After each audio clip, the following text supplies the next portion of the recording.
Are you a parent navigating the complexities of co-parenting, family court, or even domestic violence? If you are looking for ways to help protect your children and build a strong and supportive community around you, then look no further. Gray Minds Think Alike is your go-to resource for everything related to the complexities of family life.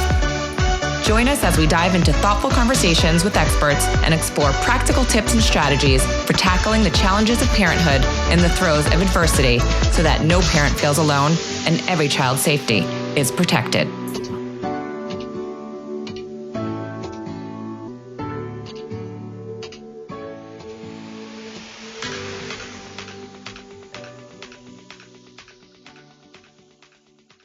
Hi, everyone, and thanks for listening to Gray Minds Think Alike. In our virtual studio today, we have Margo Fowkes joining us for a conversation about living with grief. Margo is an author, president of On Target Consulting, and the founder of Saltwater, an online community created to help provide people a safe harbor for those grieving, where people can support one another by sharing wisdom and ideas for healing. This podcast is for anyone who has lost someone they can't live without. A child, a sibling, a spouse, a parent, a friend, and it's for the people who love them. Hi, Margo. Thanks so much for talking with us today. I'm just happy to discuss something, especially during the holidays or milestones, and I'll just get some input. I think I found you originally from just Googling some articles regarding my own grief and loss, and then I came in contact with Saltwater, and I wanted to reach out. So thanks so much for joining us. Thank you so much for having me on, Allie. I've been following your story since you connected with me, and I was so excited to hear that you've launched this podcast and are having these really important conversations. Thank you. I do it because I want to be able to provide resources for people that contact me needing help. So because I'm not everyone's doctor, lawyer, friend, everything, at least I can interview people that can. So that's the goal here with the podcast. If you just want to start telling our listeners a little bit about yourself and how you became, I guess, involved in this whole realm of grief and about your consulting agency and how they work together. Absolutely. So, like I think many of us, our family was just thrown into the middle of grief and loss when our son, Jimmy, was diagnosed with brain cancer at the age of 13 and a half. And I freely confess that I had no real understanding of either how common it was for a child to be diagnosed with a life-threatening illness like cancer, or what the likelihood was of that child not surviving it. It really was that moment of like, who knew that there was this happening in the world? And part of me felt sort of badly about that. And another part of me made me realize that, on the one hand, if you haven't experienced it, then it's not something you could know about, right? So Jimmy was diagnosed in 2006. And over the course of the next 8 years, went through a whole series of different treatments. Initially, we had hoped that his cancer would be fully treatable with the first year-long protocol. But then it came back 2 years later, and then again, and then again, and then again, until eventually 8 years later in 2014, he passed away because of the brain cancer. I'm so sorry to hear that. Thank you. Thank you. And I found myself on the other end of that once he died, almost feeling like I did when he was first diagnosed, right? I had some connections with parents who'd lost children, but I felt like I was this incredible failure because my child had died. And as a parent, as you know, Allie, we feel like our number one job is to keep our kids safe. And nobody tells us that there are these things that are going to happen to either of us, as they have, where that won't be possible. And so I was casting about looking for websites and groups to connect with, and I couldn't really find what I was looking for. And so I wound up creating it myself. And Saltwater is cast the way it is because the year after Jimmy died, my mother died. And so I had these two very different but very painful griefs that I was carrying. Right. So with Jimmy, of course, no one questions the magnitude of the grief and the pain, right? It's my Right. child, just as when you lost Greyson, right?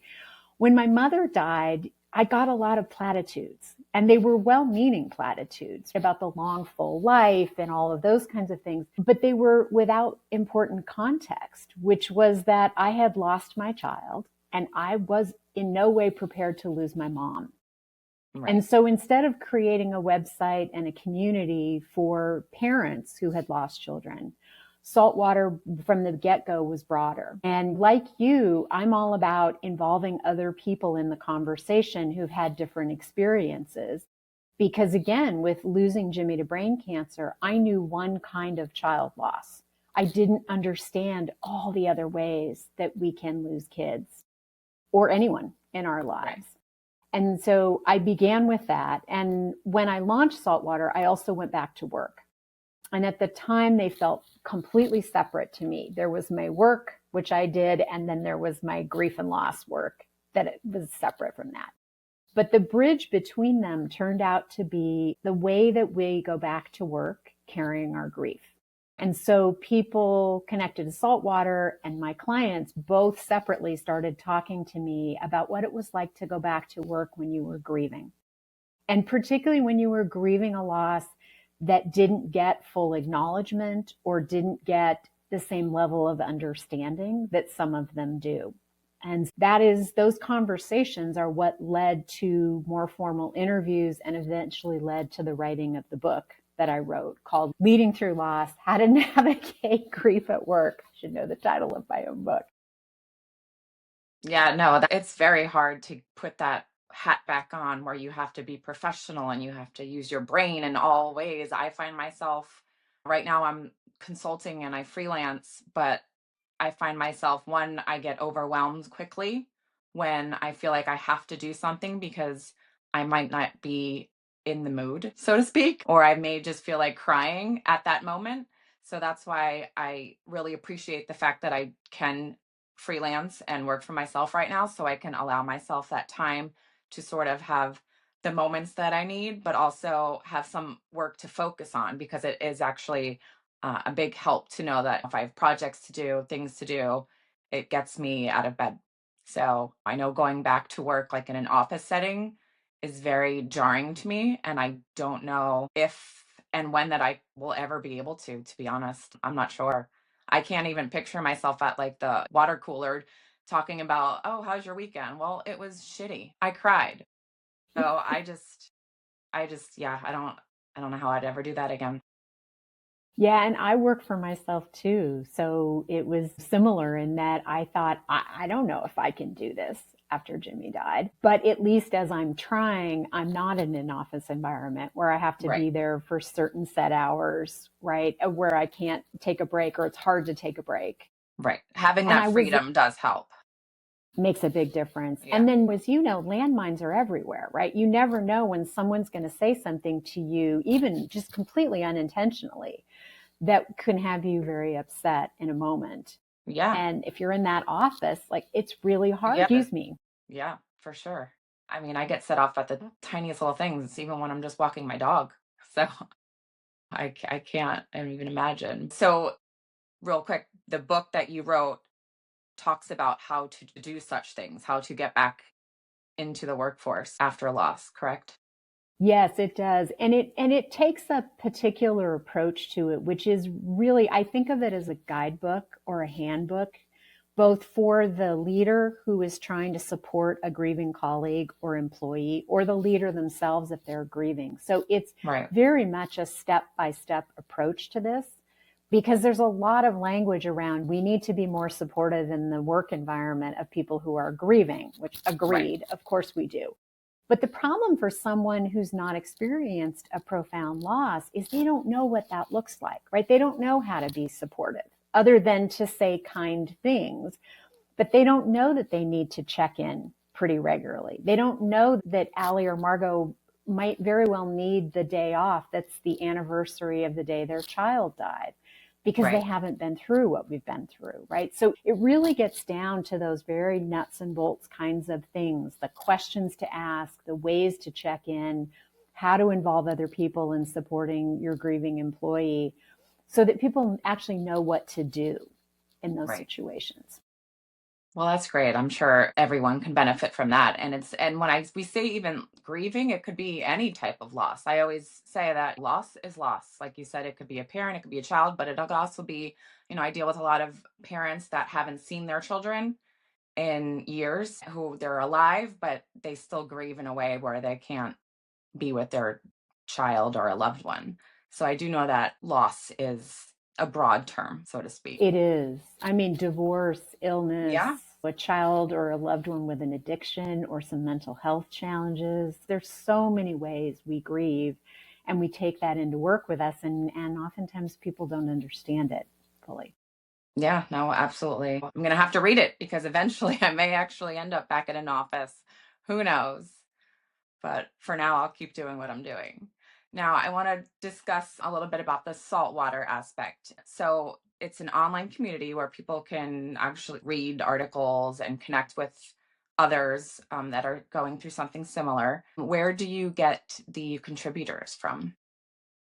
Really from all over. I mean, sometimes people will just contact me out of the blue and ask if they can share something. A lot of times I'll read something really beautiful online and I'll reach Yeah. out to the author and ask if they would allow me to share it on Saltwater with obviously appropriate attributions and links and things like that. It really comes from, the pieces come from all over. And I love the variety of it because I've learned over and over again how complicated and complex loss is, and that we can only really be the expert on our own experience. And so what I write might not be that helpful for someone else. Right. And so they need a different voice and a different perspective than mine. So I love the breadth and variety of pieces that are on Saltwater. And I try with the resources to, again, to offer a really wide range because people are in different stages of grief and they have Yep. different experiences and Yeah. sources of their grief. Yeah, I had a hard time. I know for me, if I was in a support group or talking to others who are grieving, I just felt, but I know everyone has their own loss and everyone's pain is their pain. So you can't diminish, you can't whatever. But then, like you said, someone will be like, well, I lost my mother. And I'll be like, well, my child was just murdered by his father. And then I would get angry because I just felt like it wasn't comparable. And then I lost my dog and my cat, who I had before I had Greyson. And I always thought, how am I ever going to live without my pets, And then when they died, it was literally the same year Greyson died. And I haven't even given them another thought. Like, it's just crazy how we sort of put a perspective on death and loss. And now, having spoken to so many people that have lost someone, I'm able to compartmentalize loss is loss. And like I said, you can't diminish someone's pain because that's their pain, right? We each have our own pain that we live with. So it was hard for It's, me, but I felt like I couldn't even talk to some of the other parents or people that lost because I just felt so angry. But I'm sure every one of those same people had the same experience. yeah, I think there's just so much nuance to it. And the thing that I found, and I'd love to know if you found this as well, but is I was so struck by how much judgment people have about loss, not just the way we grieve. Like that, I sort of knew there'd be this kind of like, it's been a year, Right. talk, right? Well, I'm dealing with all of that now. Yeah, and that's awful, and I'm not diminishing that Yeah. but there's also this judgment within loss, right? So when you lose a child or anyone to cancer, unless it's a sort of a lifestyle cancer, as they call it, like a Right. smoker who dies Smoker. of lung Right. cancer, right, where there's judgment about that. No one has ever come up to me and said, why didn't you save Jimmy? Why didn't you do more to save your child from dying of brain cancer, right? It's just not something we would say. I'm not a doctor. Right. We did the best we could to try to get the right doctors. But again, it was in the medical profession's hand. What I didn't understand until I started meeting people who'd lost loved ones to suicide or addiction, for example, was the way in which people will go straight to the way that the person died instead of the fact that this person is gone. And it becomes, well, why didn't you do more? Or think different kinds of judgments around that. And it really struck me too when you were talking about losing your dog and cat and feeling like because of all this grief you're carrying, that it was, in a way, it had less of an impact than it might have because of the way that Greyson is so fills you with this sense of sadness. I've also heard the flip side of that, which is I struggled to grieve my person. And then my dog died and I fell apart. And it isn't really the Right. dog, it's that this is now Everything. like everything, right? And Yeah. it's the loss of the dog that was connected to the person, and that's what broke it open. And again, people will be so quick to say, you're grieving your dog. Well, yeah, because it isn't just a dog. You're entitled to grieve it, even if it is just a dog. But they often, they encapsulate so much else when they Right. die. Well, that's exactly how I felt also because I have so many baby pictures of Grayson laying in bed with Dax, my dog, and my cat Ruka. And I just felt like it was just the end of everything I ever loved and knew all at once. Yeah, yeah, So it yeah. was a lot, and I still think about all of them. But and then what you were saying with about people on milestones, I just had Grayson's 8th birthday was on Friday, on December 6th, and he would have turned 8, and I haven't seen him since he was 4.5. So it's like he doubled his age since the last I saw him, and it was hard to rationalize that. And then every year I've been doing a balloon release at a park that has a tree in his name, and I invite everyone to come. And every year there's less and less people that show until we're just left with just my immediate family. I get that everyone has their life and I can't expect everyone to drop what they're doing at all times. But it always amazes me how there's always like a few strangers that show up or reach out to me or contact me. And then there's people who I've known for years that don't. So it's always hard because I sort of deal with the back and forth of people being a little wishy-washy. Yeah.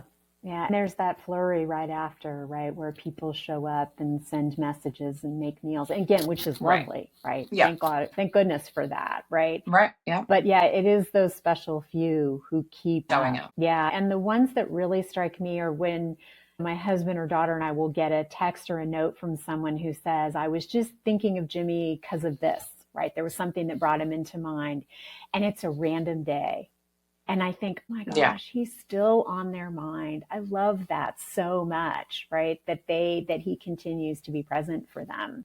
And again, I imagine, it's not my experience, but I imagine that's harder when the child dies at a very young age because Jimmy was out in the world. So he had these relationships that were his alone as a young Right. adult that Grayson couldn't have. He was 4, right? He wasn't out in the world in that same way, which makes it harder too for you because you have this sort of set of memories and connections, and I don't know. I'm not saying it very Yeah. well, but And he it's was another deprived layer of his life, thing. and Exactly. I was deprived being a mother. I mean, Ah, I'll always be his mother, but you know what I'm going at yeah, here. You know, absolutely. I don't get those milestones. I don't get those memories. I don't get to see him grow and grow up and to see what Hmm. he would even look like as a teen or an adult. So, yeah, Right. it's so okay. So, saltwater, I was reading a little bit about the meaning of it, and I was reading how it said the sweat, the tears, the sea. Can you just go into a little bit behind that meaning about the healing and what it means? Sure. So when I was trying to think of what to name the site, I got together with a couple friends of mine and I gave them a really long list of names that I'd brainstormed, most of which were very good. And I had put the term saltwater on the list. And my friend Andy said, "Why is saltwater on this list?" And I said, "It's after the Isaac Dinesen quote, 'The cure for anything is saltwater, sweat, tears, or the sea.'" And she said, "That's it. That's what you call it." And she said, "You should organize the blog posts in those categories because there's the physical recovery, the sweat involved with grief. There's the tears and the sadness of grief and all the emotions of it.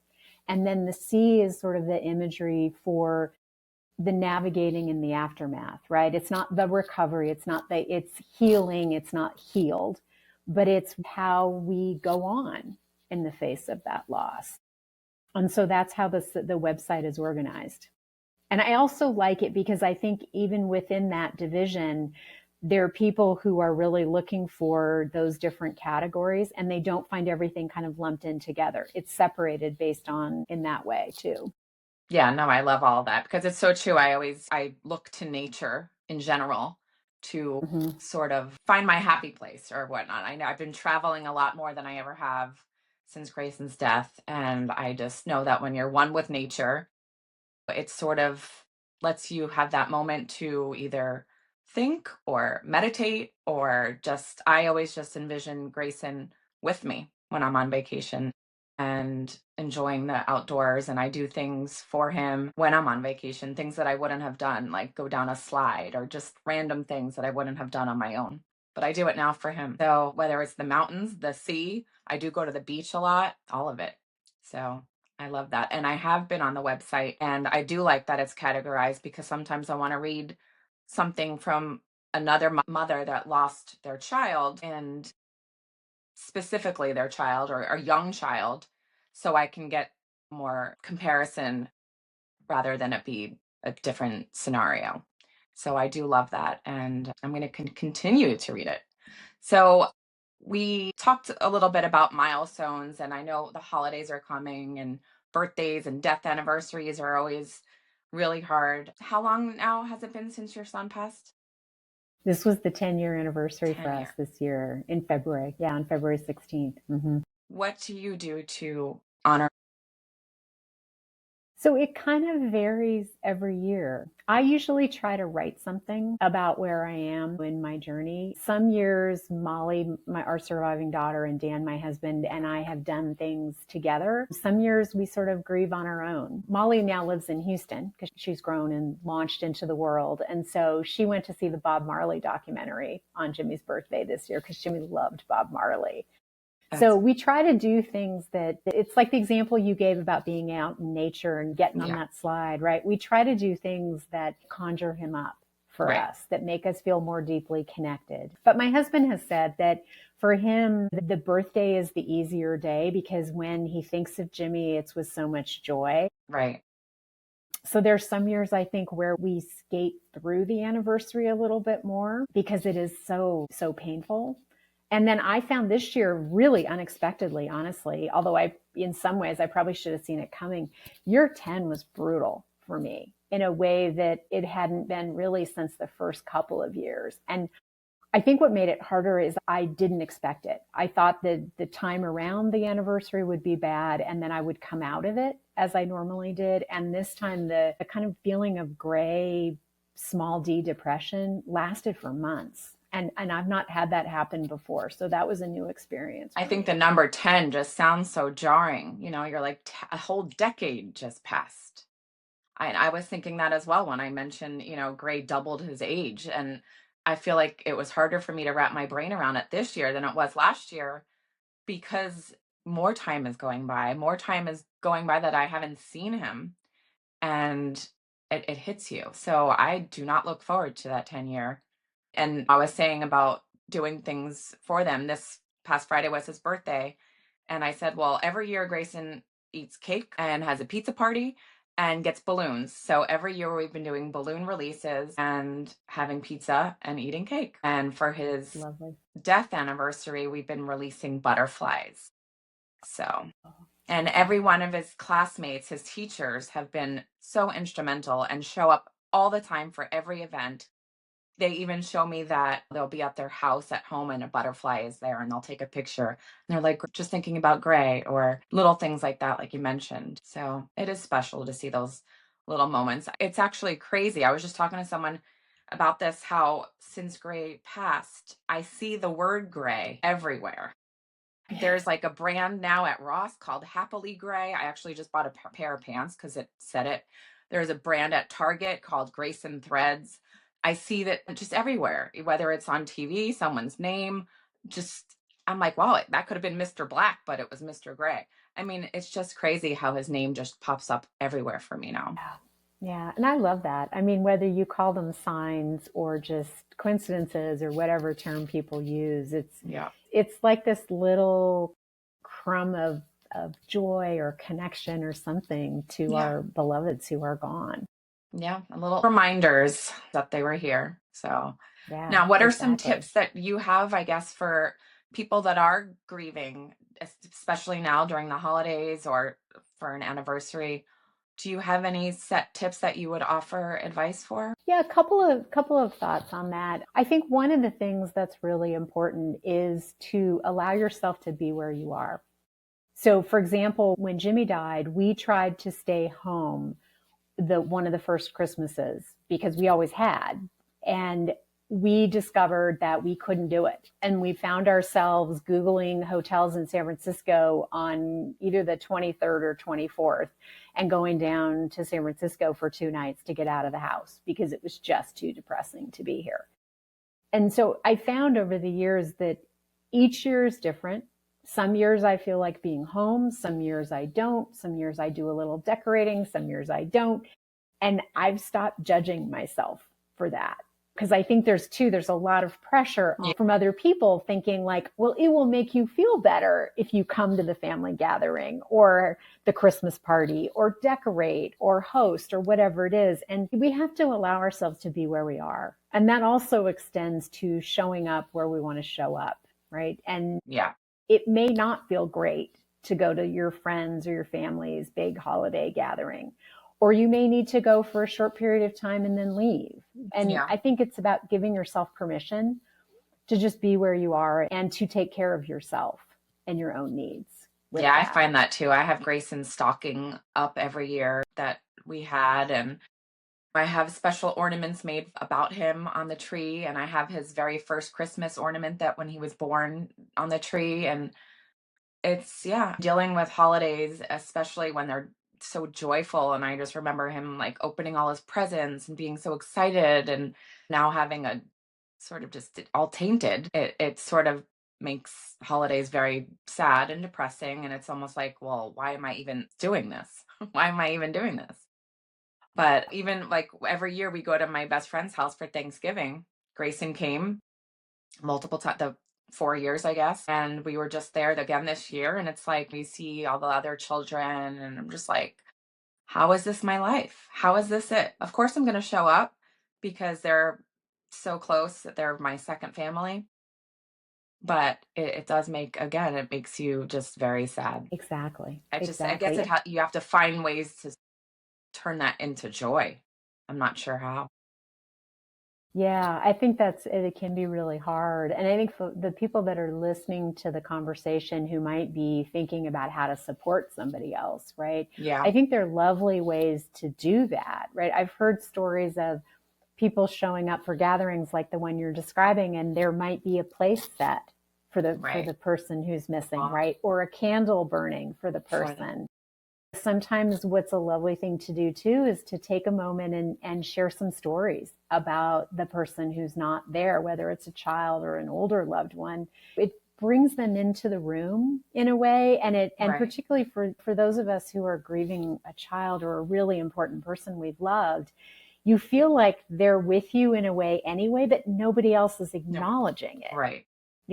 and so that's if you the folks that are hosting or gathered together with you can find a way to bring that person into the room and say their name. And like imagine saying, remember that Thanksgiving where Grayson had his first turkey or Yeah. knocked over Susie's wine or whatever the story is, it all of a sudden he's there in the room with all of you. Yeah, no, I do love that. And luckily that specific this past Thanksgiving and the last couple without Gray, that family has been so gracious, and they show up to everything, and they do remember all the funny times that Gray was over, and probably did knock Aunt Susie's drink because there is an Aunt Susie. Oh, is Um, there really? yeah, there is. But they're really good about that. But I do love that advice for others to sort of make a special point or reminder or incorporating them in some way, because a lot of times they're not. And then we shouldn't have to wear t-shirts that say their name on it or have a picture of them on the face to sort of include them into your plans. So that is a good tip. Anything else? Couple other quick things. One is I think it can be really helpful to stay off social media. Not I completely, agree. but I mean, like you go on Instagram during the holidays and it is nothing but shiny Yeah. whole families, right? Yeah. And even though that I there's call it all fake kinds of book. Yeah. conflict and yeah, exactly. But it's really, I personally, that's something I do. I discovered it was way too hard to spend That's a a lot good of tip. time on social media with that. And the other thing that really helps, I think, too, is that families are going to do what families are going to do, right? And even though we feel like sometimes like the universe should be kinder to us or we shouldn't be subjected to certain things because we've had this terrible loss, it's not how the world works. And so I think it can be helpful to be in closer touch with your soulmates, essentially, and the people Right. you can call and say, I just went to Thanksgiving at my mom's house and you're not going to believe what happened. And so that you're not calling out of the blue. They kind of know they need to stay in closer contact because the holidays are going to be hard, and they check Right. in a bit more. And you can also feel free to pick up the phone and call and just say, oh my gosh, this was so hard and I need to Right. talk about it. Right. Well, those are all good. I know I actually have people bring decorations or ornaments for Grayson's tree on his birthday because it's so close to the holidays, and everyone either makes an ornament or buys one and or paint a rock that we leave at the tree around the tree. So for me, I always tell people, I'm like, if you can't make it to his birthday event, just drop off, leave at the tree, leave a rock, leave an ornament, just and then I collect them all and I get the rocks and I bring them home and I just love reading them all, their names, seeing the pictures, what they drew, what they wrote. And then I bring them to the cemetery sometimes, or I keep them in his room and I read them. And I always include a memory box so people can write down the memories they have of Grayson so I don't forget anything. That's really lovely. I love that, Ellie. Yeah. Yeah, And do you sometimes find that when they leave you a memory that it's something particularly early on that you might not have known sure. or have Yeah. forgotten about? Like his teachers at school would write like really funny things that he did in school, like he would pee all over the floor or just little things like that. And I would read this and just like crack up and just all these little things that I didn't know, little their memories when I wasn't with him. And yeah, no, I love it. And I tried to keep the memory box out at every event in case there's new people coming. But I mean, there's tons of memories, and if we don't write them down, just my biggest fear is forgetting them. Yeah, exactly. Well, and particularly because I don't know about you, but my memory is not as good as it was Yeah. since Jimmy died. There's a part of my brain that sort of never fully recovered from that loss and the impact of it. And so it's that same idea too about why I always encourage people to send a card to someone who's grieving, because they can hold it and they can read it again. And it's like the rocks or the ornaments or the notes that people put in the memory box. We need those kind of tangible physical things to look Yeah. at and hold, I think. Yeah, I love doing that. I even actually had a birthday card out for people to sign because I like to remember who came and who knew him and anything that they had to say. I still want to hear it. I still want to see it. You mentioned social media, and I'm on social media now mostly for Grayson's Choice, but I also still go on to post pictures of Grayson on the day of and back in like 2019, 2018. So I don't forget, so other people don't forget. And then that is all I do on Facebook. That is really all, or social media in general, other than for the organization. I don't peruse it like I used to. I don't spend hours looking through people's stuff because one is it's not true. You think it is, and then it makes you upset. And everyone posts their bests, right? No one's going to post their worst pictures of with the food on their face and their hair all messed up. But that's real. That's the reality, right? Is when you eat something, you're going to get food on your face. So I just try not to look and I just go, I post things about the organization, I post clips, and I post pictures of Grayson, and that is it. Yeah, and I've gotten to be very much the same way, right? I'm mostly on for saltwater or my consulting work because I Right, do have social media for that too. right. And I sometimes go on my Facebook page for different reasons, but yeah, I find that I can't spend a ton of time there for that reason. And I don't think we're alone. You hear that other people express it, even if they're just struggling in general, not even having a profound loss. It's a tough environment to spend a lot of time in, I think, Yeah, for a I lot of us. definitely agree. You have to sort of use it wisely. Yeah, I do yeah. also think that there are many online communities like Saltwater or chats or even Facebook groups that people can connect with other people that are going through something similar. So for that, I do like social media because I know that I'm in a few Facebook groups for grieving parents, for I miss my son, I think is one, just different ones like that, which are very helpful. Yeah, absolutely. And I think that fluidity of knowing that you need different things at different points in the journey, and that sometimes it's really comforting to talk to anyone who's had a loss. And then the other times, you've alluded to this too, right? You need to talk to someone who's had your type of loss, whether it's the same relative that's been lost or the same, Way. lost the same way or the Right. same kind of thing, like other people who are divorced, other people who have a child with mental illness or a loved one with Right. mental illness. Yeah. It really does help sometimes. I've been in contact with a few other mothers who lost their child the same as I lost Gray by the other parent. Mm-hmm. And you would not believe how many of us there are. You just, it would blow your mind that this I'm actually sure. happens. And I'd say 9 out of the 10 times there were red flags and there were people notified to try to stop this from happening, and it still wasn't believed, or nobody did anything about it. Or I know for me, I tried to get our restraining orders and I tried to get our time sharing changed, and just nobody believes until something like this happens. And there's a lot of us. There's a lot. Yeah. Yeah, that really struck me when I was listening to the first episode, right, where your friend is interviewing you about it. And that's such a consistent theme of you saying, this isn't right, this doesn't feel okay, this doesn't feel safe, even the day of uh, those calls to the police saying, please go out to the house, please do a welfare check. And there's such resistance. It's like I can't imagine it as a law enforcement person, and therefore it can't be something that could happen, right. right? And yet it does far too It does. And often. until it happens to them, they're not going to change. They're not going to do anything about it. I got Grayson's Law passed here in Florida to help facilitate this. So that way a judge can step in or a police officer can step in.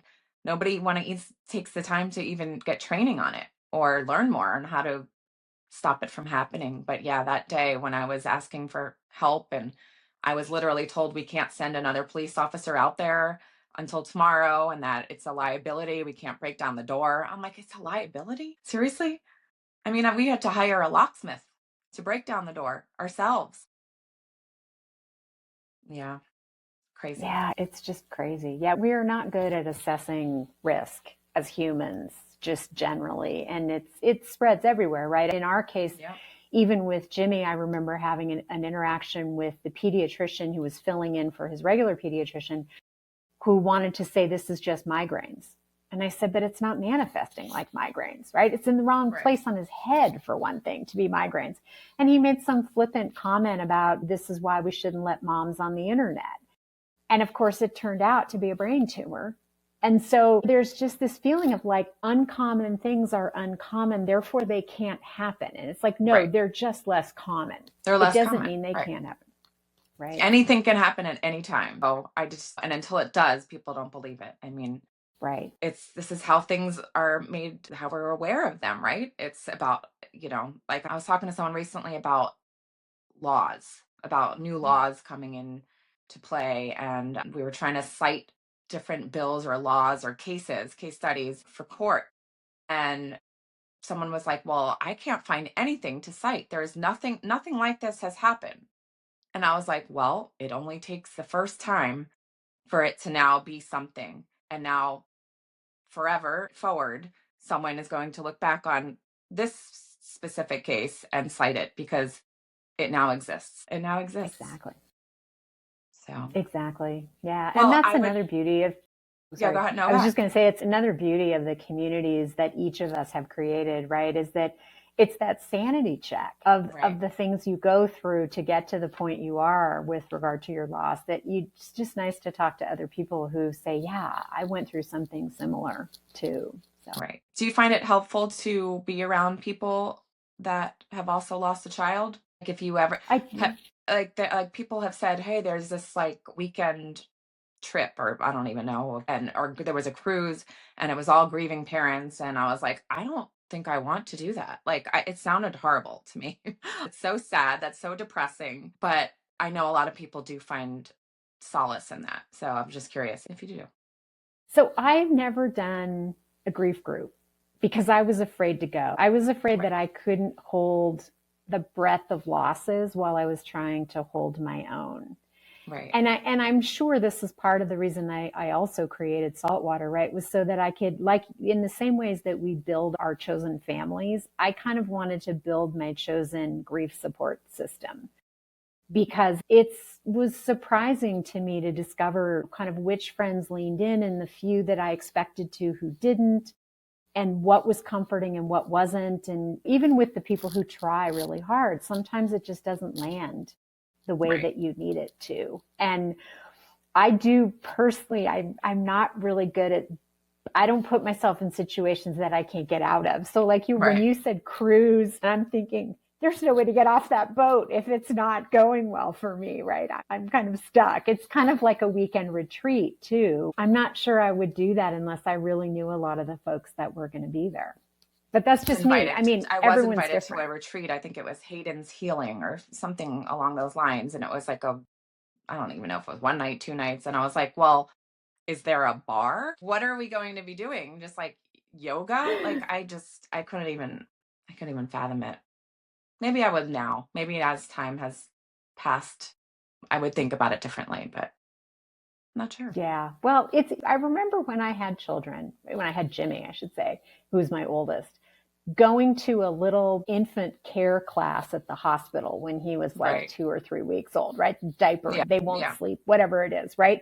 And looking around the room and thinking, oh my gosh, all these other moms are parenting newborns too. Like we're all going to be friends. And Right. then you realize that's not how the world works. Just because you're all parents doesn't mean you're going to be friends with everybody. And Right. I think that same thing is true with loss. Just because you've had a similar loss, it doesn't necessarily mean you're going to find the other person comforting or want to have a connection. And it's not a right or wrong. It's just a difference kind of thing. I do find a little bit of that sometimes. It's almost like, well, you should meet my friend so-and-so because she too has lost a child. And it's like, Right. okay, I don't mind meeting your friend, but just because we share this loss does not necessarily mean that she's going to find me comforting or I'm going to find her comforting. We have to see whether or not that's true. It's not a Yeah, given. absolutely. Yeah. I mean, that's like in any situation, friends, everything. So, I mean, even just, play dates with Grayson's friends' parents, moms. I would be forced to be in these tight quarters with them during soccer or whatever he was into. And some of them did become my good friends, and some of them I saw in passing. So it's like anything else. But I agree. I have to sort of take it as it is. And if it works, it works. If it doesn't, it doesn't. Yeah. Well, and that's it, right? Is to give yourself space and grace to just make the right decision for you and not, as they say, should on yourself, that you should do certain things, be Right. with certain people, to just this is such a hard world that we live in, this aftermath life. And so I think we have to be kind to ourselves and be okay being kind to ourselves. Yeah, sure. Now, how does one get your book, Leading Through Loss: How to Navigate Grief at Work? Can we get it on Amazon? You can get it on Amazon, and that's probably the easiest place to find it, Okay. honestly. I'm going Yeah, to and it post the comes, link in the show that'd be notes. great. Yeah, Great. for Thank you. sure. Yeah, well, I thoroughly enjoyed speaking with you. It's such an interesting topic because everyone does deal with grief in their own way, and there is no right and there's no wrong way. But it's always nice to just sort of talk about it so that way when people do listen and our listeners, they don't feel alone and know that everyone is grieving something, everyone has lost something, no big, no small. So I appreciate you coming on, and hopefully we can connect again. I would love that, Ellie. Thank you so much. Yeah, absolutely. All right. Thank you so much. I will talk soon. If there's someone that you want to hear from on this podcast, please feel free to send me an email. Or if you would like to be a guest, please reach out at Allie@graysonschoice.org.